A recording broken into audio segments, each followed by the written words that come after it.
everybody. Welcome to another edition of Inside Guns with your host, me, the Yankee Marshal.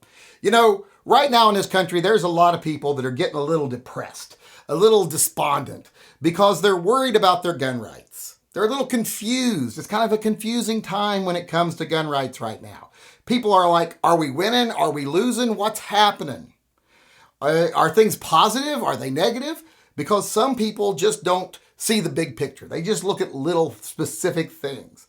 Like they'll look at specific states and what they're doing, specific laws and bills, but they don't pay attention to the big picture. Right now, it is easy to get upset because there's a lot of states that are controlled by the Democrats who are in their death throes when it comes to gun rights and their battle against them, and they're putting forward some pretty heinous stuff they know is not going to withstand court scrutiny, at least not right now, while the court is made up the way it is.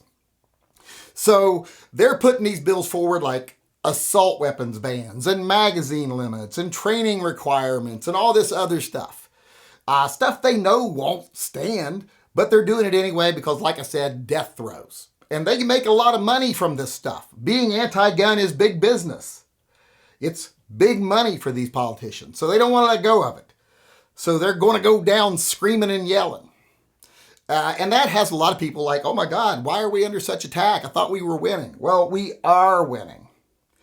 It just isn't something you can look at every single little individual circumstance and see the progress. And there's some people that are always just going to see the negative. You know, there's glass half empty people. There's glass half full people. There's glass half empty people. And then there's people like me is like, who the fuck drank half my water? There's different kinds of people. They see things differently.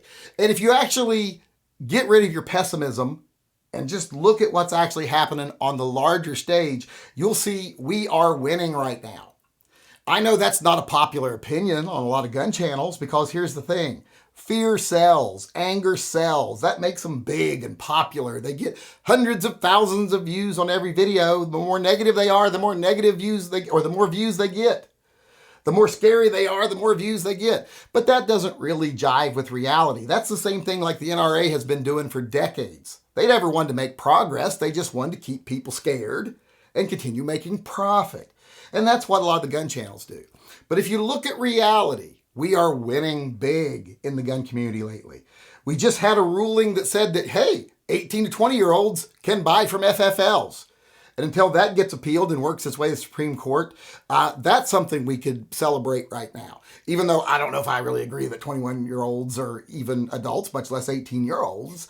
But like I said, that's a different subject. The way the Constitution is written right now and the way laws are written right now, 18-year-olds should definitely have the same rights as everybody else. That's a big victory. Also, when it comes to the things like assault weapons bans and magazine bans, they'll look at states like Oregon or Washington specifically right now that actually passed some stuff. And they'll say, oh my God, this stuff went through and I don't see the court cases moving immediately. Well, there's a reason why they don't move immediately. Sometimes it just doesn't make sense to move it forward immediately, spend all that money and all that time and effort when there's other cases already way ahead of you dealing with the same issue. And there are things in California right now that we're just waiting on a written decision on that are very similar to the things in Washington, Illinois, etc. that will come first. There are cases in Illinois that are being dealt with right now. That would mean we don't have to do anything in Washington. And right now it's looking like that's moving pretty quickly because I mentioned last week that Amy Coney Barrett asked for statements. She wanted written responses from both sides in the lawsuit against the assault weapons ban and the magazine bans in Illinois, in Naperville. Meaning, she's looking into this and she's wanting to see, hey, am I going to put a stay on this law until it actually works its way up to us in the courts? And that is very likely that she's going to do that. She wouldn't have asked for this information if she wasn't going to. And this is the area she deals with, so she'd be the one to do it. So it's looking like any day now there's going to come an order from her to stay this law in Illinois, which would have a big effect on Washington and other states. And the ruling in California will have a big effect also. But it looks like the Illinois one's going to be first. of making it to the level of someone like a Supreme Court justice weighing in. Now, there's also something else she could do other than just staying it.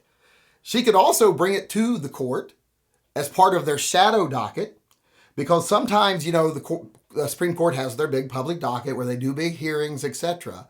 But at other times, there's cases where they don't need that, where something's already established law. They don't have to hear both sides. They don't really have to hear major testimony or make a big spectacle out of it. They can just say, hey, this is already established law.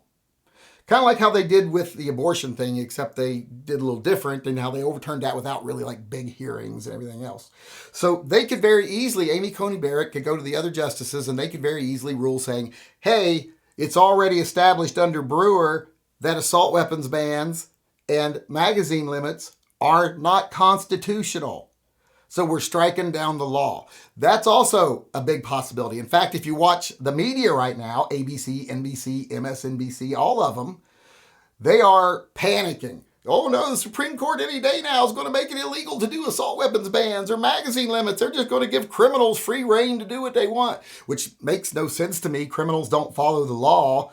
So when you pass a law against something, you're not stopping criminals from doing it. You're stopping law-abiding citizens from doing it. So that doesn't make any sense whatsoever. But that's what they're saying. So, they're afraid of it. They've got people on the inside in the courts doing reporting, etc. And they're seeing indications that this could possibly be a shadow docket issue that could be decided as already decided case law. They could just say, hey, we've already decided this. We told you, no, you can't justify these types of infringements based on the old methods you used. You have to use the new methods we gave you. These do not stand under the new methods. So this is already decided. These are unconstitutional. That's likely to happen. But what's really more likely to happen right now is even the stay. So good things are coming one way or the other. And we're winning almost every case. I can't think of any we've lost right now. I don't know of one that's made it all the way to Supreme Court that we've lost. Look at all the big gun cases that have come recently. Heller, Bruin, etc. We win them. We'll win these ones. Look at the cases in front of Benitez in California. We won them. Look at that other case about, the 18 to 20-year-olds buying from FFLs. We won it. Now, sometimes it'll get overturned on an appeal by a hand-selected panel of judges in a state, but then that goes to the Supreme Court, and we know how they're going to rule. When that panel overturns it, that's actually good, because then it goes to the Supreme Court. And then it's written law for every state, not just that state. So, like I said, we are winning right now. And I know being a positive guy isn't very popular right now, but that's the way it is. So, keep your heads up. Don't get depressed. Stop focusing on minutia. You can look at a beautiful vista and there's an old shack on the hill. And if you just look at that shack, all you're seeing is an old shack. But if you look at it as part of the entire view, you see a beautiful vista, like I said. So start focusing on the entire view, not just the tiny little things. When it comes to setting your mindset, like deciding how you feel about things. Like I said, take in the bigger picture. We can focus on the little things when it comes time to fight these little things. And we are fighting these little things. When it comes to fighting one-on-one, the minutia matters. But when it comes to the overall landscape, who's winning the war, it's the big picture that matters. And we, as gun owners and supporters of the Second Amendment, we are definitely winning when it comes to the big picture. I know a lot of people out there about it because they don't see there's who don't care, whether get off it. What? Why not money my card so I can pay for the... Tyler's with you. Use his card. Okay. It's not like I don't pay for all of it.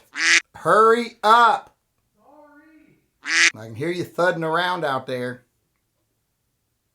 What? I said I can hear you thumping around out there. Get. And don't forget to walk your dog. What is taking him so long? How long does it take to drive to the dump? You got 2 minutes. Swear to God, I'm going to strangle both of them. Why didn't those assholes tell me I had my sunglasses on?